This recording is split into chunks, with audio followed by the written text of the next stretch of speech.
ఆ తర్వాత పరశురాముడు కర్ణుడు బ్రాహ్మణుడు కాడు అనే విషయం తెలుస్తుంది. అప్పుడు కర్ణుడికి పరశురాముడు తాను నీతో సమానమైన వాడితో యుద్ధం చేసేటప్పుడు తాను చనిపోయే ఆఖరి సమయంలో తనకు నేర్పిన బ్రహ్మాస్త్రం గుర్తుకు రాదు అని శాపం ఇస్తాడు. అండ్ తన యుద్ధ సమయంలో తను మొత్తం అస్త్ర విద్యని మర్చిపోతాడు అని కాదు శాపం ఇచ్చింది.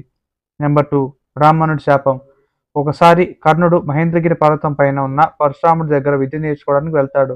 అయితే అలా విద్యాభ్యాసం చేస్తున్న సమయంలో ఆ ప్రాక్టీస్ సెషన్ అనేది ఒకటుంటుంది.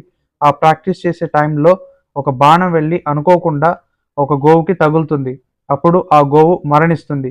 కానీ ఇక్కడ సినిమాలో చూపించినట్టు దేవేంద్రుడు సింహం రూపంలో వచ్చి ఆ గోవుని చంపబోతుంటే కర్ణుడు బాణం వేస్తాడు అని సినిమాలో చూపిస్తారు. కానీ ఇది పచ్చి అబద్ధం. వాస్తవానికి ఏంటంటే అప్పుడు కర్ణుడు వెళ్ళి ఆ బ్రాహ్మణుడి దగ్గరికి నీకు బతకడానికి సిరి సంపదలని అండ్ అలాగే బంగారాన్ని, వజ్ర వైడూర్యాలని అండ్ ధనాన్ని సైతం ఇస్తానని చెప్తాడు. అప్పుడు ఆ